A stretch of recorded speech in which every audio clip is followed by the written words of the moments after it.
Suprabhatam students, हमने पिछले अध्याय के अंदर जो हमारा पिछला अध्याय था जिसके अंदर हमारा समास टॉपिक चल रहा था, जिसके अंदर मैंने आपको द्विगु समास बताया था। आज हमारा जो टॉपिक है वो है द्वंद्व समास का। कौन सा है?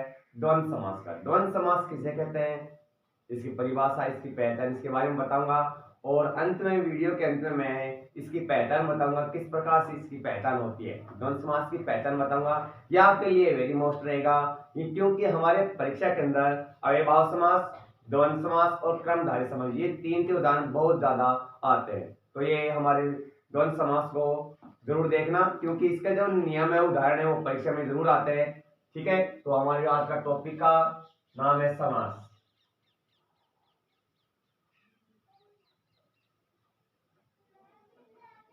समास के अंदर हमारा जो तीसरा भेद चल रहा था वो है द्वंद्व समास।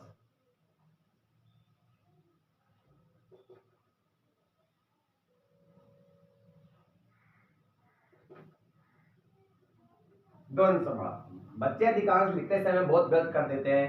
द्वंद्व समास दे, इसको इस प्रकार से कर देते हैं, कोई इस प्रकार से कर देता है, ये गलत है। जबकि दे मान के इस प्रकार से वह, यानी जो नीचे लटका हुआ होता है वो पूरा होता है, जो ऊपर होता है वो आधा होता है। दे आधा है, वह पूरा यहाँ पर। ठीक है, इसलिए ये क्या हो गया? द्वंद्व समास। इस प्रकार से शुद्ध लिखते हैं।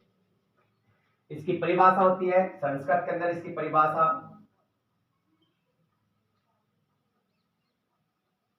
उभय प्रधान, उभय प्रधानों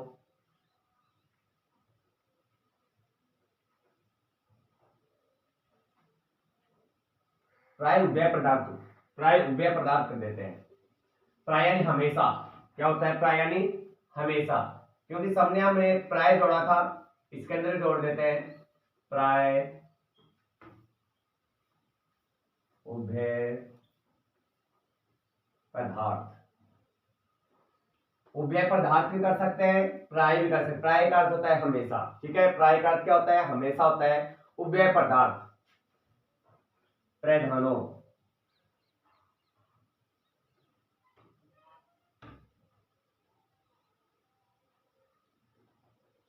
द्वंद्व समास। प्राय उभय पदार्थ प्रधानों द्वंद्व समास, यानी जिस समास में उभय पद का अर्थ प्रधान होता है वो कौन सा कहलाता है? द्वंद्व समास कहलाता है। कौन सा कहलाता है? द्वंद्व समास कहलाता है। उभय का अर्थ होता है दोनों। उभय का अर्थ क्या होता है? दोनों। ठीक है, उभय का अर्थ क्या होता है? दोनों होता है। यानी उभय दोनों पद, उत्तर पद और हमारा जो पूर्व पद है, दोनों पद क्या रहेंगे? इसमें प्रधान रहेंगे। दोनों पदों का जो अर्थ है जो प्रधान रहेगा। ठीक है, इसके अंदर देखते हैं पहचान इसकी।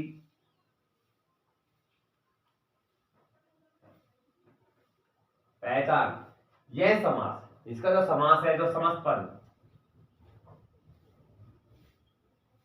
समस्त पद है द्विवचन,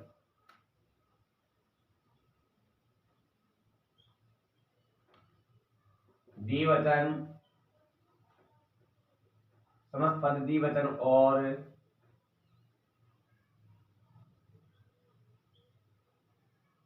बहुवचन में होता है, में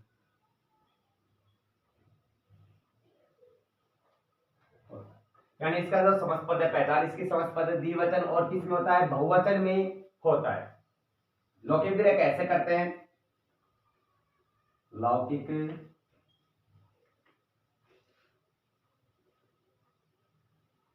विग्रह ये कैसे करते हैं, इसको देखना ध्यान से।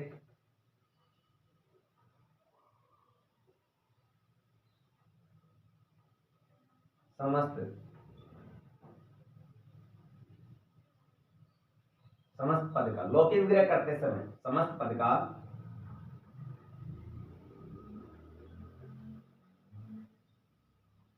लौकिक विग्रह करते समय, विग्रह करते समय मध्य, मध्य में या बीच में लिख सकते हैं हम।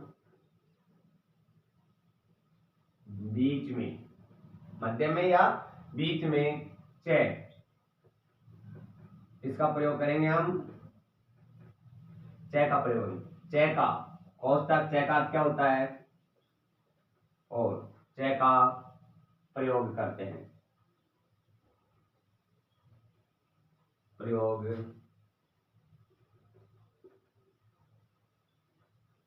करते हैं। देखो दोबारा से, समस्त पद का लौकिक विग्रह करते समय क्या करेंगे, मध्य में, किसमें, मध्य के अंदर, मध्य के अंदर, मध्य में या बीच में च का, किसका कर रहे हैं, च का प्रयोग करते हैं लौकिक विग्रह करते समय। ठीक है।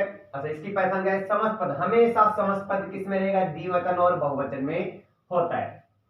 उभय प्रधान, इसकी परिभाषा है, जिस समास में हमेशा दोनों पदों का अर्थ प्रधान होता है उसे हम क्या कहते हैं, द्वंद्व समास कहते हैं।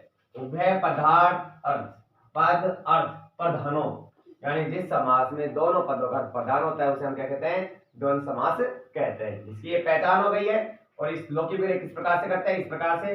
और अगर हम समस्त पद बनाएंगे तो क्या कर देंगे, बीच में जो मध्य के अंदर जो च आया हुआ है उसका क्या कर देंगे, हम लोप कर देंगे। इसके अब दो उदाहरण देखते हैं।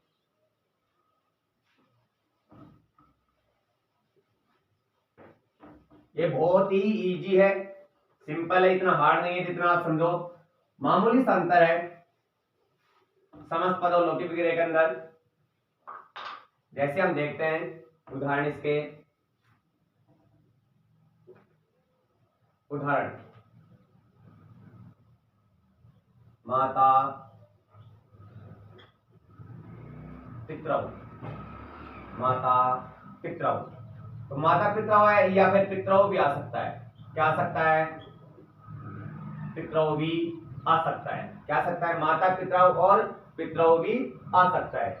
ये द्विवचन में, द्विवचन यानी जैसे रामौ के रूप, राम के रूप चलते तो रामौ बनता है, बालक के रूप में बालकौ बनता है, उसी प्रकार से पितरौ या माता पितरौ दोनों में से कौन सा आ सकता है, इसका लौकिक विग्रह होगा। इसके अंदर क्या जुड़ा है, माता च पिता च, यानी माता और पिता और भी आ सकता है, माता च पिता च, इस प्रकार से लिख सकते हैं हम। ठीक है। उसी प्रकार से हरि हरौ, हरि हरौ, हरि विसर्ग च, हर विसर्ग च। आप देखो इधर, यानी आप स्वतः दो मात्रक आएंगे, ये तो विभक्ति लगी हुई है, क्या लगी हुई है, विभक्ति लगी हुई है। विभक्ति को तो उठाएंगे, मूल शब्द हमारा क्या है, हरि और हर है, तो हरि विसर्ग च, हर विसर्ग च।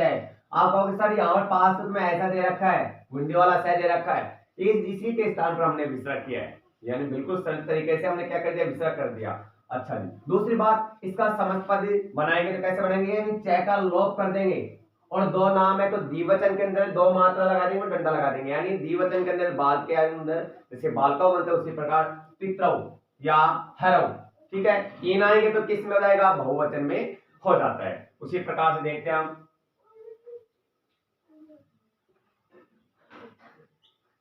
हेमंत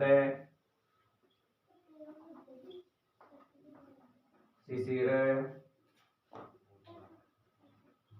वसंता, वसंता, हेमंत शिशिर वसंता। ठीक है। इसको देखते हैं, यानी एक नाम है, दो है, तीन है। ठीक है। इसका और आ की मात्रा लगी हुई है और विसर्ग है, जैसे बालक है, बालकौ, बालकः, विसर्ग बहुवचन के अंदर।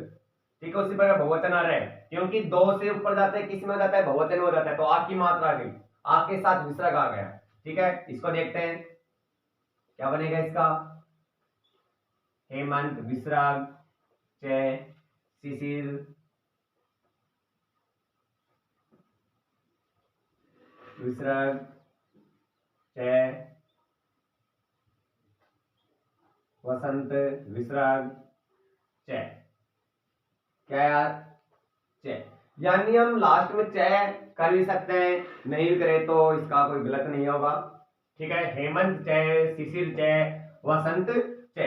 ठीक है। अगला उदाहरण देखते हैं, जैसे हमारे अगला उदाहरण जैसे इस प्रकार से, जैसे हम कितने उदाहरण ले सकते हैं, कितने भी ले सकते हैं, ऐसे नहीं है कि हम हमारे तो फिक्स उदाहरण है कौन सा ले, कौन सा नहीं, कोई सा भी ले सकते हैं। जैसे हमारा आ गया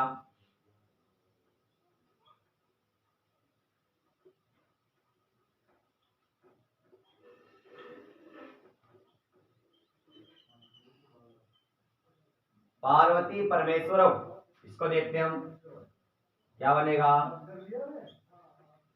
पार्वती जय परमेश्वर, यानी पार्वती जय परमेश्वर जय। आप कहोगे सर पार्वती के विसर्ग क्यों नहीं लगा? पार्वती स्त्रीलिंग में इसके विसर्ग नहीं लगेगा, पार्वती आ रहा है, शब्द मूल शब्द हो गया। परमेश्वर, परमेश्वर के विसर्ग लग गया और क्या लग गया? जय लग गया। उसी प्रकार से हमारे और भी उदाहरण इसमें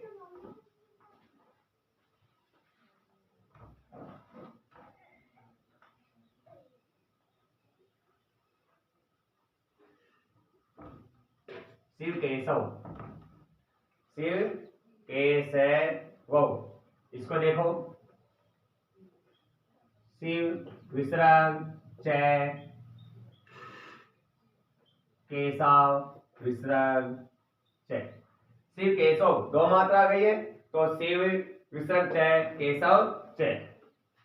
और भी उदाहरण है इसके जो आपको, जैसे है हमारा राम, कितने कर सकते हैं उदाहरण, तो जैसे राम,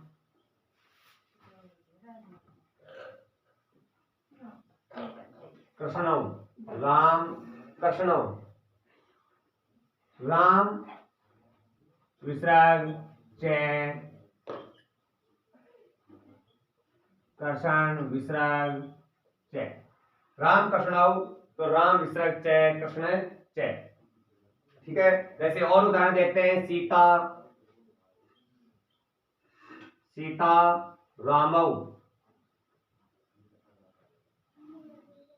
क्या बनेगा इसका? सीता का सीता रहेगा, विसर्ग नहीं लगेगा, इसके स्त्रीलिंग के अंदर विसर्ग नहीं लगेगा, चाहे सीता राम विसर्ग जय। ठीक है, जैसे अब जैसे ये है यहाँ पर देखना, द्विवचन आ गए, द्विवचन दो मात्रा रहे, दो मात्रा आ रही, द्विवचन यहाँ पर विसर्ग आ गया क्योंकि ये बहुवचन में दो से ऊपर गया इसलिए क्या हो गया? बहुवचन हो गया। यहाँ पर क्या है? द्विवचन है, द्विवचन है, द्विवचन है, द्विवचन है। ठीक है, उसी प्रकार से हमारे कितने उदाहरण कर सकते हैं। जैसे धर्म अर्थ काम मोक्ष, उसमें क्या रहेगा? उसमें क्या हो जाएगा? चैचे अलग अलग हो जाएगा। उसी प्रकार से हम अनेक उदाहरण बना सकते हैं, परंतु हमारे जो मोस्ट है किताब के अनुसार भी हम देखते हैं तो ये हमारे क्या है? मोस्ट है, तो इनको जरूर याद करना है। इसकी पहचान देखना सभी ध्यान से। लौकिक विग्रह के अंदर, लौकिक विग्रह के अंदर अगर बीच के अंदर च आ जाता है, मध्य के अंदर च आ जाता है तो ध्यान रहे उन च को हटा देना, जो विसर्ग लग रहा है उसको भी हटा देना, और दो होते हैं तो उसके एक डंडा और एक दो मात्रा लगानी, यानी द्विवचन में करना है। ठीक है, दूसरी बात, अगर तीन नाम आ जाते हैं और बीच में च आता और लास्ट में नहीं आए तो ये मत सोचना लास्ट में आए नहीं, तो उनको भी हटा देना, च को और विसर्ग को हटा देना, और तीनों को ऐसे कैसे जोड़ देना, कोई परिवर्तन नहीं करना, और लास्ट में आ की मात्रा लगा देना और विसर्ग लगा देना। ठीक है, अच्छा जी, समस्त पद देखते हैं। समस्त पद के अंदर दो मात्रा आएंगी और एक डंडा आएगा। दो मात्रा तो हमारे क्रमधारी में भी आएंगी, ये मत सोचना क्रमधारी के अंदर दो मात्रा के, पर वहां पर क्या नहीं आएगा? द्विवचन में डंडा लगा हुआ नहीं आएगा। ठीक है, तो डंडा लगा हुआ आएगा द्विवचन का, और बहुवचन में तीन नाम आते हैं, जैसे हेमंत शिशिर वसंता, तो आ के साथ विसर्ग आता है तो कौन सा हो जाता है? द्वंद्व समास हो जाता है। तो ध्यान रहे आ के साथ विसर्ग और दो मात्राएं, डंडा लगा हुआ होना चाहिए। ठीक है, या फिर बीच में मध्य में च लगा हुआ होगा तो कौन समास हो जाएगा? द्वंद्व समास हो जाएगा। ठीक है, इनको जरूर याद करना, यह आपके लिए वेरी मोस्ट समास है क्योंकि परीक्षा के अंदर अधिकांश पूछा जाता है। ओके।